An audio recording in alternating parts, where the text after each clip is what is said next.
Tá indo? Então, bom dia a todos, tá me ouvindo? Sim? Então, é um prazer estar hoje aqui com vocês. Meu nome é Belém, sou professora da Universidade de Guarulhos. Tá me ouvindo? Sim, sim. Acho que tem problema aqui na frente. Tem que só ligar, eu acho, que conectar alguma coisa. Mas eu gostaria de agradecer a presença de todos vocês hoje aqui conosco, agradecer à Colgate Profissional por dar essa plataforma para hoje discutir sobre um tema tão interessante e tão necessário e para a nossa prática profissional, como é o uso de enxaguatórios bucais no dia a dia clínico, tá? Hoje, através da nossa conversa, da nossa fala, a gente vai tentar passar por esses tópicos que você está observando aqui no slide, que vão ser falar por que usar enxaguatórios bucais na prática clínica, porque a gente pensa em utilizar esse tipo de produto na nossa prática profissional. O segundo tipo é falar um pouquinho sobre os tipos de enxaguatórios, quando são necessários, quando a gente tem que conhecer sobre esses produtos.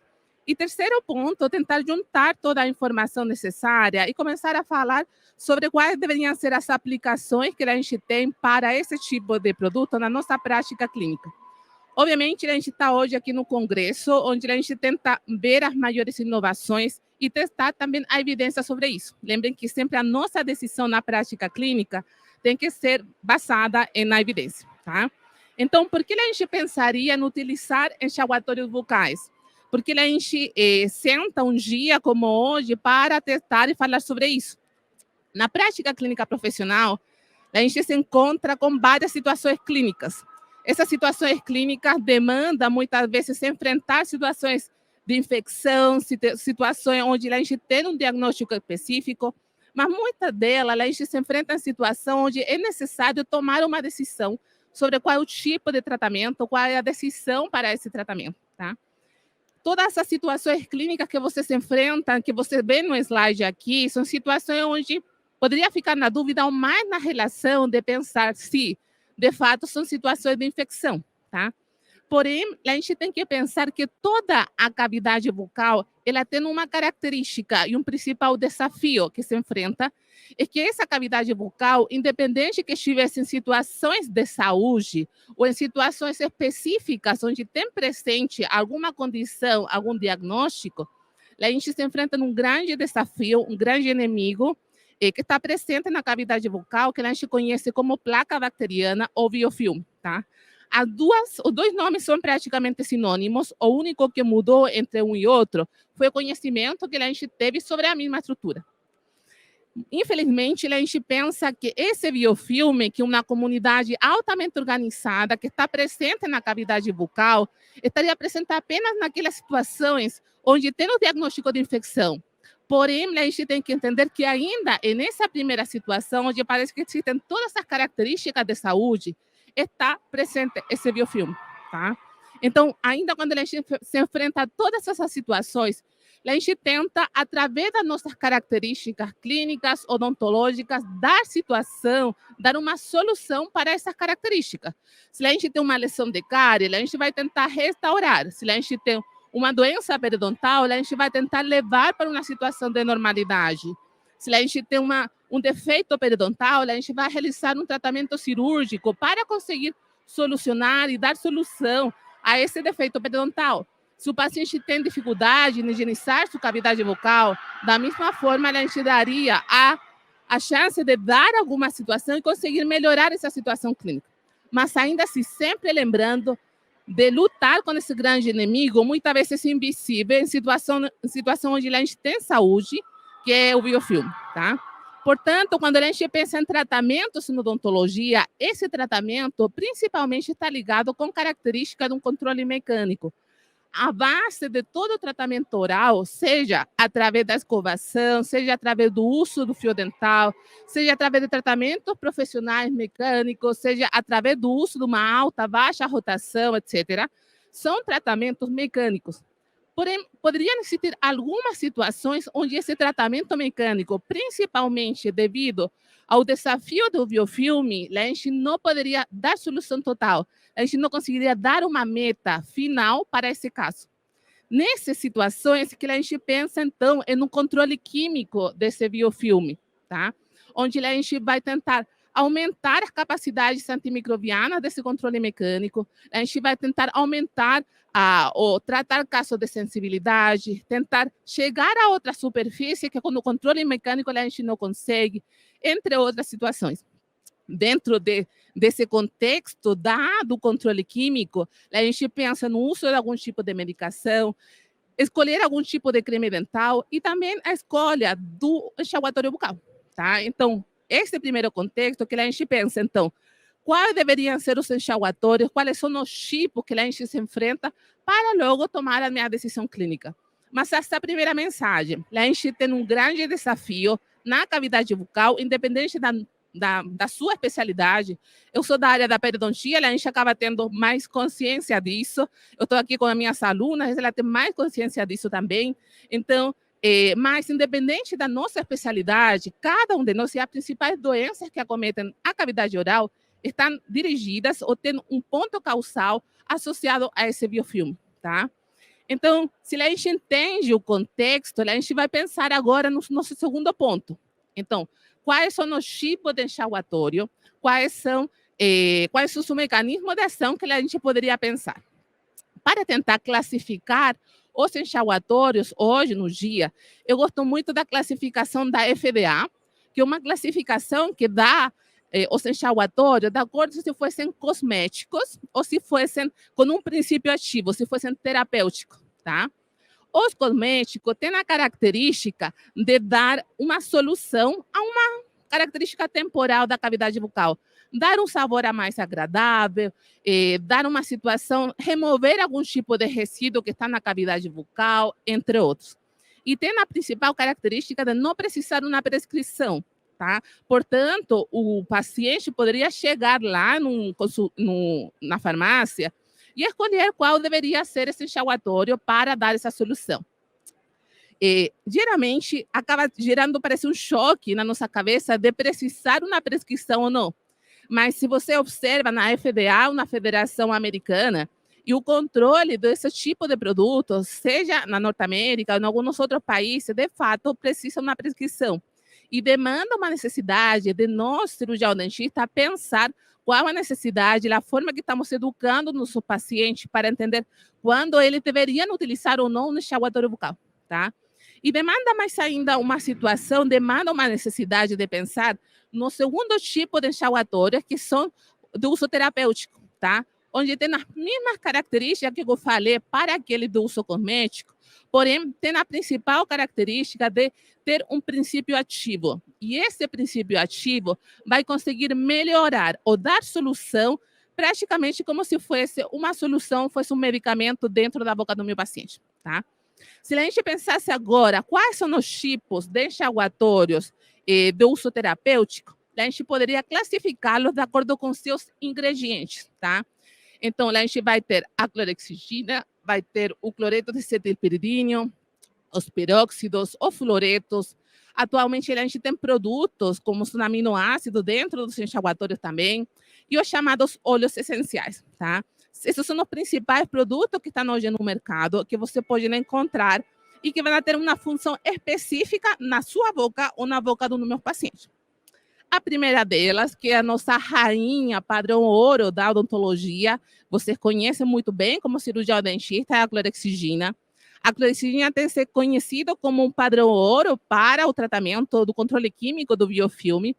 E eu gosto muito dessa imagem, onde mostra a principal característica, mecanismo de ação que tem na clorexidina dentro ou em ação com as espécies que são planctônicas, as espécies bacterianas que estão já diretamente em contato com a clorexidina. Ela, se você se lembra, ela tem uma característica química dentro da sua composição que chama-se bisguanida dicatiônica, que significa que ela, na sua composição química, ela tem uma característica de ser duplamente carregada positivamente, tá? Portanto, através de uma atração química, ela se atrai com a superfície, seja da cavidade bucal, ou seja, das espécies bacterianas, que permitem um contato químico entre uma carga positiva da clorexidina e uma carga negativa típica da superfície externa das espécies bacterianas, tá? Uma vez que ela tem contato, através de uma reação, praticamente gera poros nessa superfície da parede. E uma das características das espécies bacterianas é que elas estão sob pressão, tá? Ou seja, a gente realiza um rompimento de alguma dessas superfícies e ela praticamente explode. É como se fosse um efeito de colocar uma agulha na bexiga, tá? Obviamente, não vai ser tão extremo, mas ao longo do tempo, a diferença de pressão vai levar a esse efeito. E, portanto, todo o conteúdo citoplasmático dentro da espécie bacteriana vai sair e vai levar à morte celular, tá? Essa é a principal característica que tem a clorexidina, que o leva como uma característica, como agente antimicrobiano. Ele tem um espectro de ação amplo, principalmente para a espécie bacteriana, seja a espécie gram-negativa, gram-positiva, e tem se associado evidência também para alguns vírus, tá? Então, por esse motivo que tem que ser considerado como um padrão ouro, e além disso, esse mecanismo de ação, devido a essa carga negativa, positiva, que a gente já falou, permite uma ação alta, ou seja, por muito tempo. Isso significa ter uma substantividade, ou seja, o tempo que ela tem para conseguir ter um mecanismo de ação e atuar durante esse período, tá? Infelizmente, tem se evidenciado algumas características e efeitos colaterais com o uso da clorexidina, como o manchamento, a alteração da superfície orais, principalmente frente a um controle ou frente a um uso crônico da clorexidina. Também a gente observa, mais ainda na realização de estudos clínicos, alguns pacientes que podem usar ou está indicado usá-la por muito tempo, um descamamento ou na saída da camada epitelial da cavidade bucal, e pode estar muito relacionado com uma característica que não muita gente fala, que são os casos de alergia frente à clorexidina, tá? A clorexidina é, de fato, um padrão ouro, porém, já tem sido relatado alguns casos de pacientes alérgicos à clorexidina.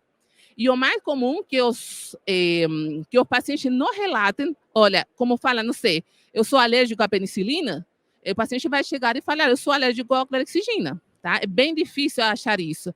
Porém, a gente vai observar que uma das indicações, por exemplo, de algum tipo de enxaguante, enxaguatório bucal, é a utilização pré-operatória, antes de algum procedimento. Então, frente a esse contato, a gente já pode observar no paciente algum tipo de reação, mudança de cor na cavidade bucal, ou outra característica que possa dar a primeiro contato com uma possível alergia frente à clorexidina, tá? Mas fiquem atentos a isso. Devido a essas características de possíveis efeitos adversos frente ao uso crônico de clorexidina, é que tem sido proposto outros princípios ativos para conseguir dar solução frente a esses casos de alergia. Um deles tem sido o cloreto de acetilpiridínio, tá?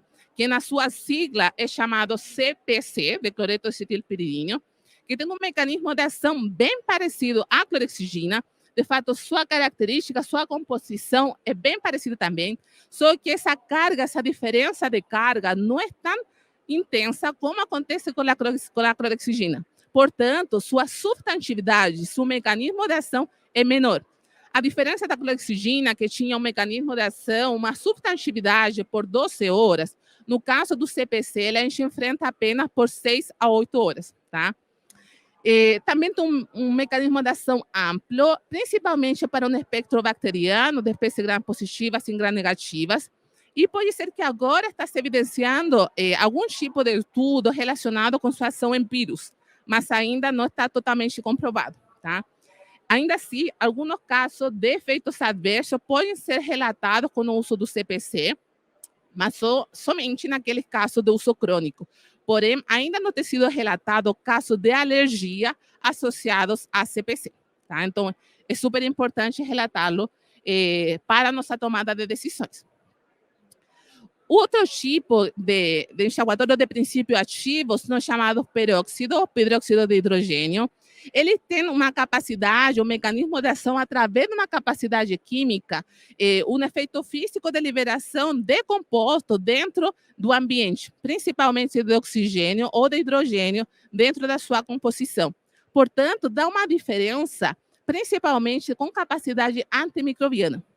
Em relação à sua substantividade, como depende muito da diferença que tem em cada uma das substâncias, a gente poderia pensar que é multifactorial, ou seja, não depende apenas do enxaguatório para conseguir pensar, vai ter um efeito de 6, 4, 12 horas, como acontece com os outros enxaguatórios, os outros ingredientes, tá?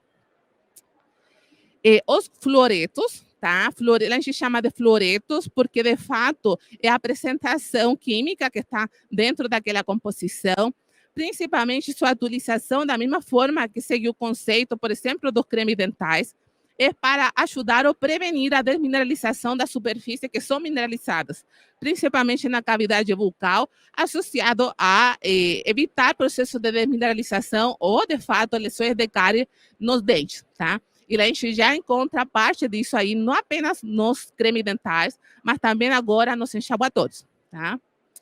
Da mesma forma, agora tem se incorporado algum tipo de produto, incorporando, por exemplo, aminoácido, como é a arginina, que tem um efeito principalmente dessensibilizante, associado ou para o tratamento da hipersensibilidade.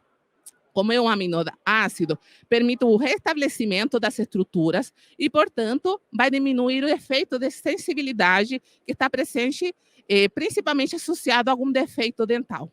Tá? Então, a gente já consegue encontrar esse produto agora, não apenas no creme dental, mas também nos enxaguadores. Tá? E, por último, alguns óleos essenciais muito conhecidos, por exemplo, o timol, o mentol, outros óleos essenciais que estão sendo conhecidos na prática profissional. Porém, para conseguir diluir esse óleo essencial, a gente precisa de que esse óleo esteja num veículo específico. E esse veículo é principalmente álcool, tá? Então, a maioria dos óleos essenciais que vocês encontrarão na prática profissional ou diferentes produtos apresentam uma alta composição de álcool. E agora está tentando mudar essa composição. Para o mentol, o óleo essencial estar ativo, a gente precisa desse álcool como veículo, tá? Mas também acaba tendo uma ação antimicrobiana, meio que uma mistura entre o óleo essencial e o álcool, tá? Porém, também está presente um alto número de efeitos adversos, principalmente associado com alteração do gosto ou algum tipo de sensibilidade, mas ainda está em dúvida se esse efeito adverso estaria associado mais aos óleos essenciais ou ao seu veículo na sua composição, tá? E ainda a gente tem uma necessidade, um receio em relação a de fato, indicar o uso prolongado de álcool em alguma composição, tá bom? Então, a gente já conheceu o contexto de por que a gente deveria usar enxaguadores bucais e a gente deu uma repassada sobre os principais ingredientes, a principal divisão e os principais ingredientes ativos para pensar que estão presentes nos enxaguadores que a gente observa na prática clínica, tá? O que a gente sabe e como a gente poderia associar, então, esse conhecimento com as diferentes condições clínicas, ou seja, quando a gente deveria usar e quando não. O meu intuito, através desse ponto, é mostrar principalmente a evidência relacionada com isso. A gente observa hoje as principais indicações, mas o meu intuito é mostrar para vocês que a decisão dessa prática clínica não é superficial. De fato, existem estudos clínicos realizados, robustos, realizados por pesquisadores dedicados na área, com o intuito de conseguir dar evidência que o uso desse produto de fato é seguro, tá? E esse vai ser o ponto final da nosso primeiro ponto da nossa apresentação. Se a gente pensasse e agrupasse as principais condições associadas com o uso de enxaguadores bucais, a gente observa que estão direcionados principalmente para tratar ou funcionar como adjuvante para as doenças ou condições gengivais e periodontais. Esse seria um primeiro grande grupo para a indicação de enxaguantes bucais. O segundo tipo é para conseguir ajudar na descontaminação dos ambientes odontológicos. É muito necessário, de fato, mais ainda agora no período da pandemia, onde a gente precisa trabalhar um ambiente seguro, principalmente tendo contato com fluidos da cavidade bucal, que a gente já falou que está altamente contaminado. Também está se incorporando vários produtos, como mostrei para vocês, para a prevenção de lesões de cárie ou um processo de desmineralização das superfícies dentais, para o tratamento da hipersensibilidade dentinária e, portanto, se você pensasse no conjunto da obra, para o tratamento da litose também, tá? Entendendo também que, obviamente, a litose poderia estar relacionada, por exemplo, com uma doença periodontal, com uma doença gengival, e uma vez tratada ela, a gente trata a litose, tá? Ou mesmo uma lesão de cárie mais profunda, que poderia levar também a um processo de halitose, tá? Então, está como um ponto final. O que a gente vai concentrar para demonstrar para vocês hoje vão ser os dois principais pontos para o tratamento das doenças ou condições periodontais e gengivais, e a segunda para o tratamento ou pensar na descontaminação da superfície do ambiente odontológico, muito necessário hoje, mas ainda no período da pandemia, tá? Então, o que a gente pensa no tratamento das doenças ou condições periodontais e gengivais? Para quem não trabalha na área de periodontia, tá? Ou quem trabalha vai concordar comigo que a gente acostuma a trabalhar cada uma das faces ou cada uma das condições periodontais ou gengivais em fases que são consecutivas e que são necessárias para conseguir dar solução ao meu paciente sobre uma doença que é essencialmente crônica, tá? A gente tem uma fase inicial, ou a fase de higienização, onde é necessário que o paciente consiga entender e ficar ciente da condição que está à sua boca. É realizado todo o controle supragengival, ou seja, sobre a gengiva, desse controle desse biofilme, causante dessa doença ou condição periodontal ou gengival, tá? Depois a gente tem uma fase 2, que é uma fase netamente profissional do periodontista, ou quem está na área da periodontia, onde o controle é principalmente subgengival, ou que está mandando ou levando esse compromisso, tá? Então, é realizado raspagem subgengival, alisamento radicular, entre outras indicações, tá? Depois, de acordo com a necessidade do paciente, são realizados na fase cirúrgica para conseguir acessar ou não algum defeito de superfície ou alguma bolsa periodontal que continua na boca, entre outros. E, finalmente, conseguindo todas as metas clínicas, o paciente conseguir estar em saúde, a gente consegue chegar a uma fase de manutenção, onde o paciente fica a vida toda, tá? Essa é a indicação. Quando a gente observa a evidência sobre o uso de enxaguatórios, os enxaguatórios conseguem se direcionar, ou a indicação principal está nessa fase. Está se pensando na indicação da fase 2, associado ao controle do biofilme subgengival, associado a diferentes terapias cirúrgicas, principalmente pela dificuldade no controle do biofilme após uma cirurgia, seja ela periodontal ou uma cirurgia associada a um tratamento bucomaxilofacial, entre outros, e para a manutenção dessas condições periodontais. Tá? Se a gente conseguisse fazer um grande resumo, isso é o que a gente tem hoje de evidência para esse controle. Mas essa indicação não pode ser à toa, tá? Tem que ser dirigida por cada um de vocês. A indicação tem que ser profissional, pensando o que a gente falou no começo, que são produtos com um princípio ativo e, portanto, tem um efeito terapêutico, que tem que ter uma indicação profissional associada com tudo isso, tá? Então, associado a essa evidência, a gente consegue observar que existem estudos clínicos já de faz tempo mostrando o uso de cada um desses elementos. Obviamente, na medida que está se incorporando mais produto, mais vai se testando e realizando estudos clínicos sobre isso.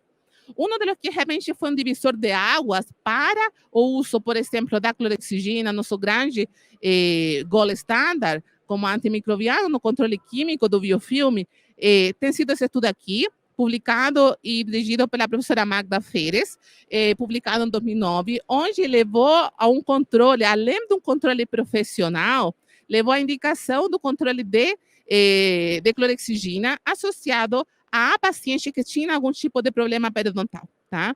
É um estudo publicado faz um tempo, mas é realmente de muita relevância.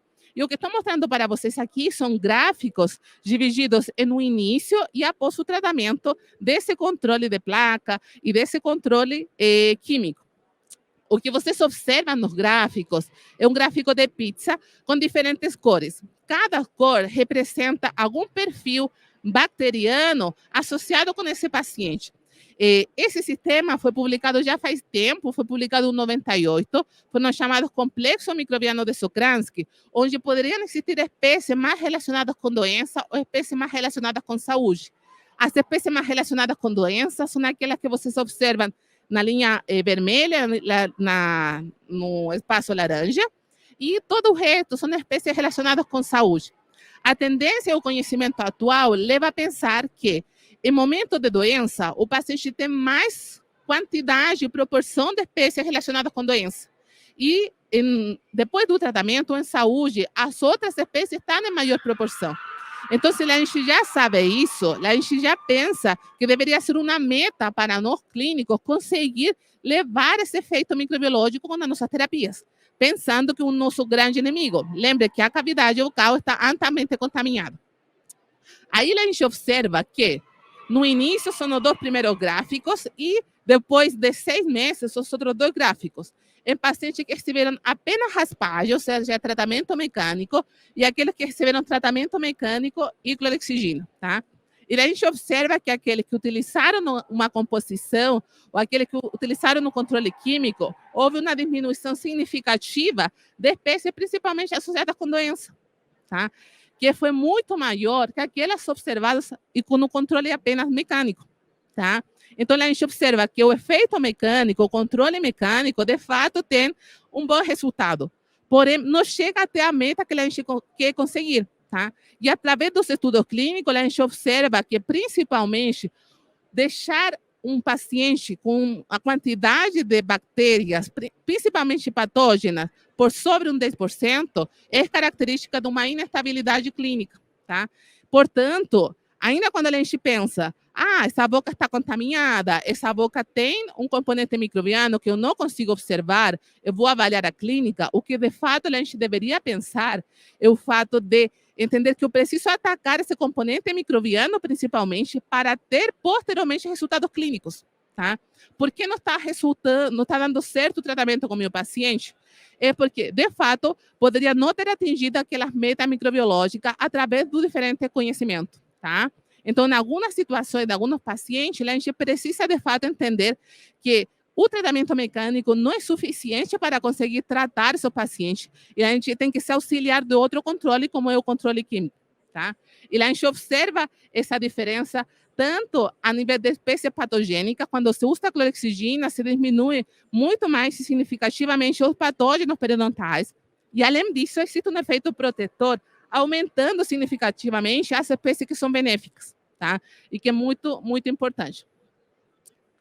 Além disso, eu passei. Recentemente, a Federação Europeia de Periodontia se reuniu, tá? Após a publicação do atual sistema de classificação, não sei se vocês sabem, mas existe um atual sistema de classificação renovado para caracterizar os diagnósticos periodontais e as condições periodontais, tá?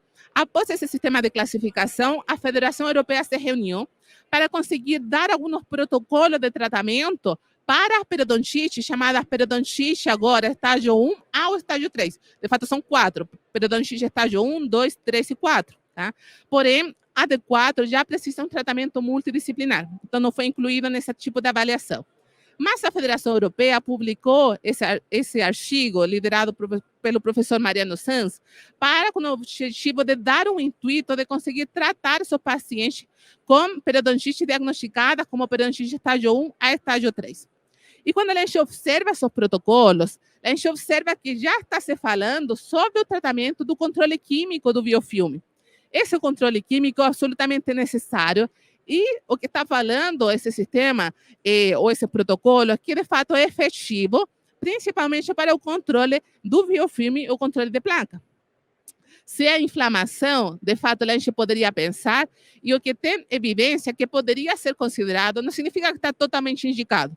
Se fosse totalmente indicado, todos os pacientes deveriam ser tratados, tá? Porém, o que eles estão falando é que a gente deveria considerá-lo de acordo com cada situação clínica, tá? Quais são os mais recomendados, segundo esse protocolo? Seria a clorexidina, o CPC e os óleos essenciais. E foi bem interessante porque parte do nosso grupo da LAOHA, que é a Latin American Oral Health Association, já tinha publicado e gerado evidências sobre esse tipo. Vocês observam aqui um artigo publicado por um colega da Federal do Rio Grande do Sul, tentando avaliar, comparando em pacientes com gengivite, o que seria melhor utilizar? O CPC ou uma nova combinação de CPC junto com outro produto, que seria o 5, que é a tendência da indústria de incorporar mais princípios ativos para conseguir melhorar essa situação clínica. E tratando mais de 120 pacientes, eles chegaram à conclusão que o uso do CPC com 5 é muito melhor para o controle de placa e do efeito anti-inflamatório que apenas o CPC. O CPC é bom, tá? Porém, se fosse o fato de decidir qual seria melhor, o que tem melhor efeito antiplaca e antigengivite em paciente com gengivite deveria ser o CPC junto com o 5. Também, posteriormente, o doutor Langa, que é um doutor da Moçambique, que veio fazer o doutorado aqui no Brasil, publicou esse estudo clínico com o intuito de conseguir dar uma resposta. Qual seria melhor, utilizar CPC ou utilizar óleos essenciais, tá? E também, tratando 120 pacientes com gengivite, imagina o que tratar 120 pacientes, tá? 120 pacientes com gengivite chegou à conclusão de que, de fato, a gente poderia obter melhor efeito antiplaca o uso do 5 que o uso de óleos essenciais, tá? Portanto, no final, quando a gente observa e continua revisando a literatura sobre a Federação Europeia, está em concordância com a literatura. A gente poderia pensar em utilizar clorexidina, óleos essenciais e CPC como os principais produtos, principalmente clorexidina e CPC, tá? Mas a seguinte pergunta é, o que acontece com a periodontite? Porque o que eu mostrei para vocês são casos com gengivite, tá? E, de fato, o que está falando aqui é o efeito antiplaca e o efeito antigengivite, tá? Que acontece em pacientes com periodontite. Aí, eu trouxe para vocês uma spoiler de um estudo clínico que eu realizei junto com a professora do Rio Grande do Norte, professora Mariana Almeida, com o intuito de avaliar se o controle, utilizando CPC e clorexidina, para pacientes com periodontite, tá? Foi um estudo bem interessante, onde a gente incluiu 120 pacientes com periodontite agora, tá? Com o intuito de conseguir caracterizá-lo e incluí-lo em 3 grupos, tá? O primeiro grupo de pacientes foram tratados com tratamento mecânico, através da raspagem e alisamento radicular, junto com CPC durante a fase ativa, e durante a manutenção continuou-se usando o CPC. O grupo número 2 utilizou clorexidina durante a fase ativa associado à raspagem e CPC durante a manutenção. E o grupo controle que utilizou a raspagem junto com um placebo. Esses pacientes estão sendo avaliados ainda, receberam essa mudança na troca do produto aos 2 meses e até os 12 meses do seu acompanhamento. O que a gente observa? Quando a gente trata paciente com periodontite, a gente não pode observar apenas parâmetros de gengivite, de inflamação ou de placa. A gente precisa avaliar agora parâmetros periodontais, por exemplo, a presença de bolsas periodontais. E, através da análise inicial dos resultados, a gente observa que aquele grupo que utilizou clorexidina durante a fase ativa e CPC durante a manutenção, pelo menos na avaliação dos 6 meses, apresenta menos bolsas periodontais, tá? O que é bastante interessante, porque ainda quando esse controle dessa placa supragengival, a gente observa que também poderia ter um efeito subgengival, através do seu controle e através da apresentação de menos quantidade de bolsas periodontais. Tá? É super interessante, a gente ainda está em processo de elaboração, só que eu trouxe um spoiler para vocês observarem qual é a tendência do conhecimento sobre esse tipo. Tá? Portanto, a gente chega na conclusão de que, ainda quando não poderia existir muita diferença entre os grupos, pelo menos a utilização de paciente agora com periodontite, sendo tratado durante a fase ativa com clorexidina e a posterior manutenção com CPC, poderia dar melhores resultados em pacientes agora com periodontite, tá? Por último, a gente revisou o tratamento e indicação em pacientes com doenças gengivais, doenças periodontais. A última indicação é que acontece no ambiente odontológico, mas ainda pensando agora no ambiente altamente contaminado, no ambiente da pandemia, quando a gente pensa em utilizar enxaguadores bucais, tá? Então, essa linha de pesquisa está sendo levada pela Universidade de Guarulhos, local onde eu trabalho, desde 2010, tá? A gente publicou esse estudo, onde vocês observam como um clínico realiza uma típica profilaxia dental em pacientes que têm alguma condição periodontal. Só que, obviamente, observam que a característica de biossegurança são bem diferentes, porque faz muito tempo atrás, a gente mudou agora, e a gente observou que, quando se realiza uma profilaxia dental, é liberado aerossol que está contaminado com as espécies bacterianas que a gente falou que estão presentes na boca, tá? Para isso, são colocadas placas de agar para identificar o crescimento bacteriano. Porém, quando é decidido utilizar algum tipo de enxaguatório prévio ao procedimento odontológico, a gente observa que consegue diminuir essa quantidade de bactérias, essa composição microbiana em aquele paciente, tá? E nesse ponto, a gente utilizou como padrão a clorexidina e utilizado um novo produto para saber se dá tão bom um efeito antimicrobiano quanto a clorexidina. E nesse caso, foi o CPC a 0,05, tá? E a gente observou que tanto um quanto o outro têm uma alta capacidade de diminuir a composição e a contaminação desse aerossol classicamente produzido durante os nossos atendimentos odontológicos e, portanto, diminuir essa carga microbiana, tá? Portanto, se a gente pensasse, e a gente sabe que tem que utilizar algum tipo de antimicrobiano prévio ao procedimento, você poderia pensar já em utilizar ou clorexidina ou CPC a 0,05, tá? Posteriormente, e eu sinto muito orgulho porque foi a minha dissertação de mestrado, a gente testou um novo produto agora, uma nova apresentação, que foi o CPC a 0,075 mais 5 e flúor, tá? Com esse intuito que é a apresentação comercial hoje, que vocês observam e que eu convido vocês a lerem nos produtos, aos ingredientes que estão presentes nos enxaguatórios, tá? Novamente, a gente fez um procedimento de profilaxia com ultrassom em pacientes que estavam sendo tratados por algum tipo de doença periodontal. Especificamente nesse caso, esse estudo envolveu 4 grupos, onde a gente estava testando o que era melhor, ou não fazer algum tipo de enxaguatórios, ou indicar um enxaguatório com clorexidina, ou com CPC, ou enxaguar com água, para assistir algum tipo de descontaminação, tá? Como eu mostrei para vocês, existe uma capacidade de colocar placas de agar para o crescimento bacteriano de diferentes partes do equipo. E isso é levado ao laboratório para levar o crescimento bacteriano e identificar as espécies que estão nessa composição, tá?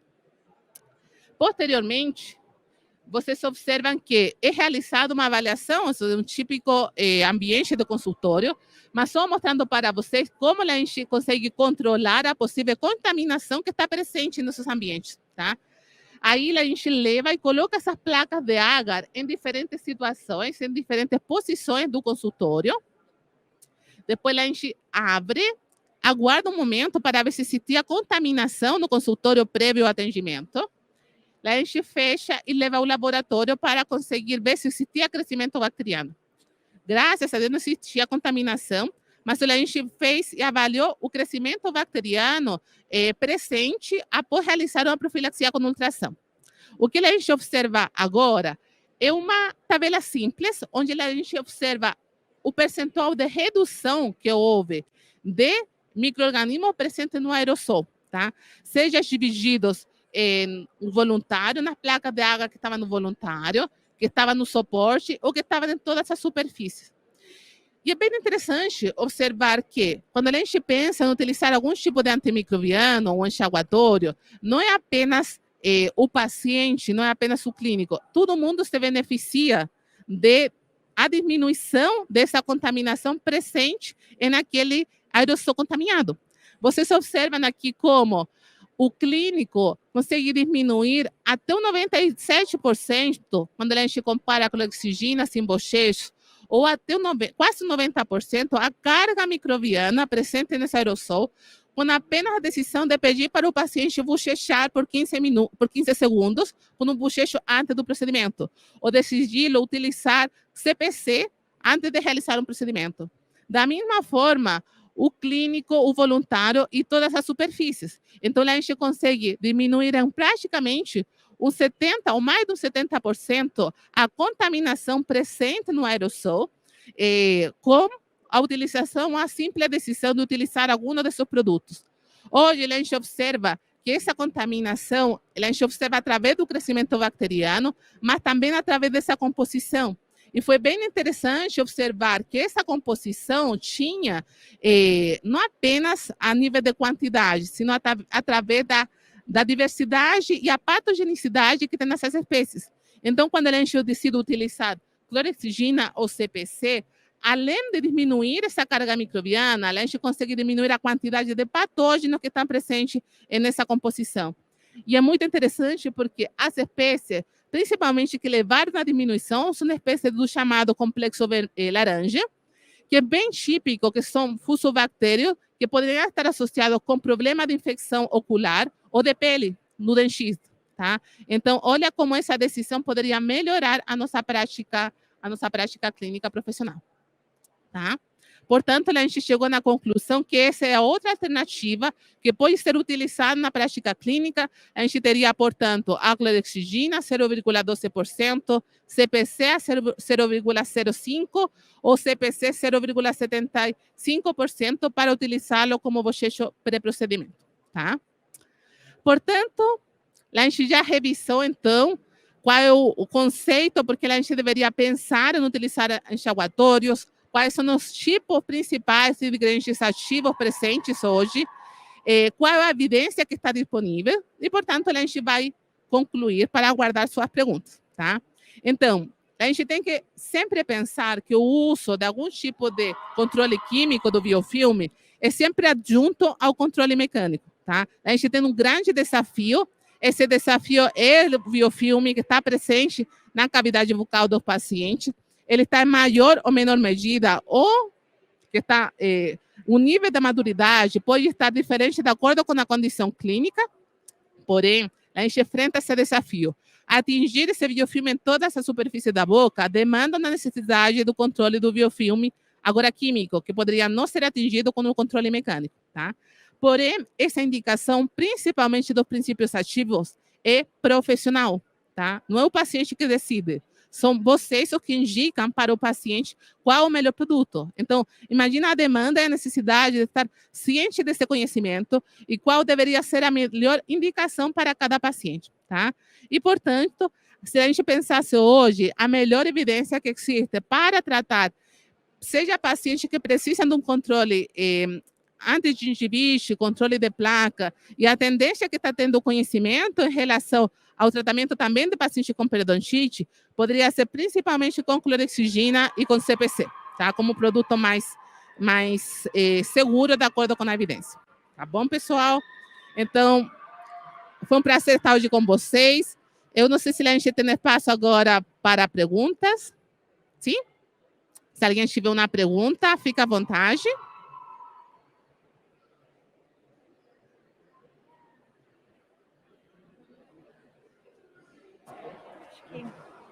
Ninguém tem nenhuma pergunta? Ali.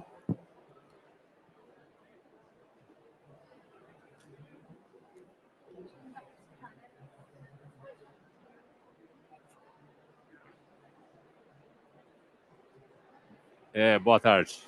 Não estou escutando. O peróxido de hidrogênio, além de ser antibacteriano, ele tem um efeito branqueador também no dente? Isso. Ele estava perguntando sobre o peróxido de hidrogênio, que além de ter um efeito antibacteriano, antimicrobiano, tem um efeito de clareamento, tá? De fato, sim, essas são as tendências para observar qual deveria ser essas indicações. Como agora está uma apresentação mais acessível, a tendência é avaliar a literatura sobre isso, tá? As indicações iniciais para pensar sobre seu efeito antimicrobiano, e a gente vai observar agora as outras indicações. Mas, por esse efeito mais mecânico, leva a pensar ou levar a tendência de ter um efeito de branqueamento, tá? Ou de clareamento. Porém, ainda a gente precisa observar quais são os estudos sobre isso, tá? Se a gente observa principalmente o peróxido de hidrogênio no tratamento antimicrobiano, existe uma revisão sistemática recente sobre isso, onde a gente observa que se você não utiliza, realiza apenas controle mecânico e compara esse controle mecânico junto com o controle mecânico mais peróxido de hidrogênio, é muito melhor usar a combinação.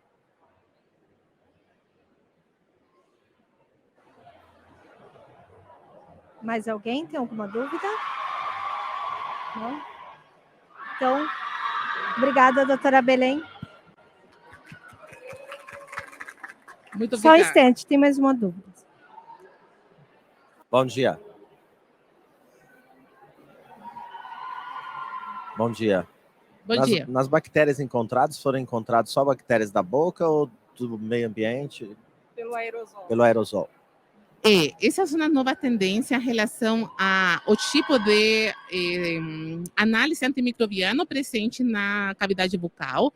Hoje, o que a gente tem nos estudos, principalmente pensando na quantidade de pacientes que são incluídos nos estudos, tem principalmente avaliação antimicrobiana através de sonda de DNA ou através de PCR. Tá? São poucos estudos utilizando sequenciamento, tá? Que deveria ser a técnica que você está perguntando, se vai ter espécie, por exemplo, de outra cavidade ou de outra parte para sua avaliação. Tá?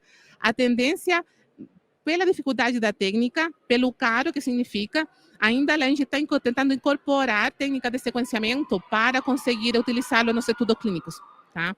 Mas a tendência é utilizá-lo desse tipo, de fato, tá? Até mesmo incluir novos patógenos periodontais, além daqueles que a gente já conhece.